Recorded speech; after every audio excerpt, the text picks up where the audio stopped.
जय श्री कृष्णा। राधे राधे। कार्तिक मास महात्म्य अध्याय 33 और 34 सुनेंगे आज।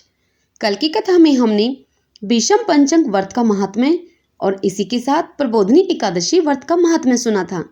अब आज आगे की कथा में हम कार्तिक मास व्रत के उद्यापन की विधि जानेंगे। आइए अब कथा सुनते हैं। सब बोले विष्णु भगवान की जय। ओम नमो भगवते वासुदेवाय। राजा पृथु ने महर्षि नारद जी से कहा कि हे मुनिवर, अब आप कार्तिक मास व्रत के उद्यापन की विधि बताने की कृपा करें। इस पर नारद जी बोले कि हे राजन, कार्तिक मास के शुक्ल पक्ष की चतुर्दशी को कार्तिक मास के व्रत की पूर्णता के लिए उद्यापन करना चाहिए। पूरे घर में गोबर का चौका लगाकर तुलसी के ऊपर मंडप बनाएं और द्वारों पर मिट्टी के 4 द्वारपाल, जिनके नाम पुण्यशील, सुशील, जय तथा विजय हों, उनको स्थापित करके फिर तुलसी जी के समीप सर्वत्र भद्र चक्र बनाकर उसके समीप पंचरत्न युक्त कलश स्थापित करें। तत्पश्चात श्री लक्ष्मी नारायण जी की सोने की मूर्ति बीच में रखकर फिर 9 ग्रह, उपग्रह, 10 दिक्पाल तथा 5 लोकपाल आदि स्थापित करें। इसके बाद सबसे पहले स्वस्ति वाचन करके गणेश जी तथा विष्णु आदि सभी देवताओं का षोडश उपचार पूजन करें। भगवान को पीले रंग की सुंदर पोशाक चढ़ाएं और शैया दान करें। उसके बाद ब्राह्मण को भोज करवाएं और गाय की पूजा करके गौदान करें। एक ब्राह्मण को पत्नी के सहित भोजन कराएं और दोनों को वस्त्र दान करें तथा दंडवत प्रणाम करके उनका आशीर्वाद ग्रहण करें। हे महाराज पृथु, श्रद्धा पूर्वक यह सभी कार्य करने से व्रत का पूर्ण फल प्राप्त होता है और अंत में विष्णु लोक की प्राप्ति होती है। इतना ही नहीं राजन, जो व्यक्ति इस व्रत को कहता है, सुनता है अथवा करते हुए देखता भी है, उसे भी चौथाई फल की प्राप्ति होती है। श्रीमन नारायण नारायण हरि हरि, भजमन नारायण नारायण हरि हरि। आइए भगतजनों, अब कार्तिक मास महात्म्य के 34वें अध्याय की कथा सुनते हैं। यह सुनकर एक अन्य ऋषि बोले कि कृपा करके यह बताएं कि यदि किसी में इस प्रकार उद्यापन करने की सामर्थ्य न हो तो वह क्या करे। तब सूत जी बोले कि हे मुने, श्रद्धालुओं की शंका के समाधान के लिए आपने यह बड़ा ही उत्तम प्रश्न किया है। यह विधिवत उद्यापन करने की किसी की सामर्थ्य न हो तो वह कुछ ही ब्राह्मणों को भोजन करा दे। ब्राह्मण न मिले तो गाय, वट वृक्ष तथा पीपल का पूजन करें, क्योंकि पीपल भगवान विष्णु का और वट वृक्ष भगवान शिव जी का रूप है। हे मुनिवरों, इसी प्रकार पलाश को ब्रह्मा जी का रूप माना गया है। यह भेद सुनकर ऋषियों ने बड़े ही आश्चर्य करके पूछा कि हे सूत जी, श्री ब्रह्मा जी, विष्णु जी और महेश किस कारण से वृक्ष को प्राप्त हुए।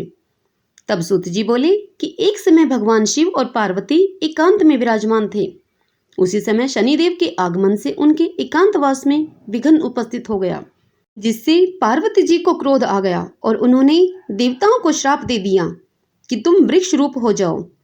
तब श्री विष्णु गया में जाकर पीपल बने, भगवान शिव काशी में अक्षय वट बने तथा ब्रह्मा जी पलाश हो गए।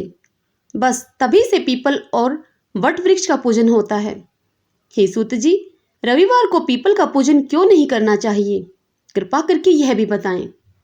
तब सूत जी बोले कि हे मुनियों, इस भेद के पीछे एक इतिहास है जो मैं तुम्हें सुनाता हूँ, आप सब ध्यान पूर्वक सुने। समुद्र मंथन के समय 14 रत्नों में से कौस्तुभ मणि एवं लक्ष्मी को प्राप्त करने के बाद भगवान विष्णु लक्ष्मी जी से विवाह करने को तत्पर हो गए। तब लक्ष्मी जी ने भगवान विष्णु से कहा कि मेरी बड़ी बहन दरिद्रता अविवाहित है, जब तक उसका विवाह नहीं होगा तब तक मेरा विवाह कैसे हो सकता है। यह सब सुनकर भगवान विष्णु ने लक्ष्मी की बहन दरिद्रा को उत्तालक ऋषि को सौंप दिया। यद्यपि दरिद्रा भयंकर रूप से कुरूपा थी, उसका रंग काला था, उसकी आंखें लाल थी और बाल उसके बिखरे हुए थे, तब भी भगवान की आज्ञा मानकर उत्तालक ऋषि उसे अपने आश्रम में अपने साथ ले गए।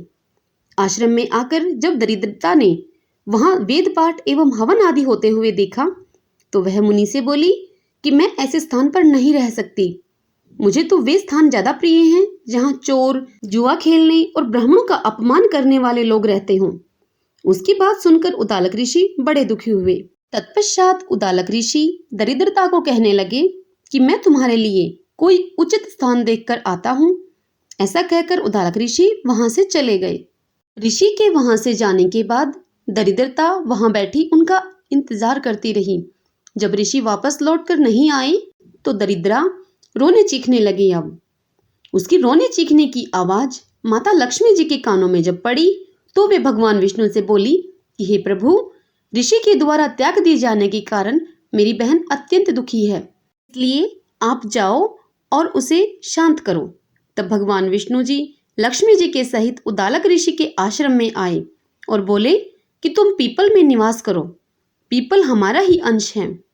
जो कोई कार्तिक की पूर्णिमा को पीपल की पूजा करेगा वह हमें प्राप्त होगा और उसके यहाँ लक्ष्मी का हमेशा वास रहेगा। जो शनिवार को सूत लपेटकर तुम्हारा पूजन करेगा उसके समस्त मनोरथ सिद्ध होंगे, परंतु रविवार को यदि कोई तुम्हारा स्पर्श करेगा तो वह दारिद्री हो जाएगा। ऐसा कहकर भगवान लक्ष्मी जी के सहित अंतर्ध्यान हो गए। हे मुनिवरों, जो इस कथा को पढ़ता है अथवा सुनता है उसे बद्रिकाश्रम जी की यात्रा का पुण्य फल प्राप्त होता है। श्रीमन नारायण नारायण हरि हरि, भजमन नारायण नारायण हरि हरि। सब बोले विष्णु भगवान की जय। ओम नमो भगवते वासुदेवाय।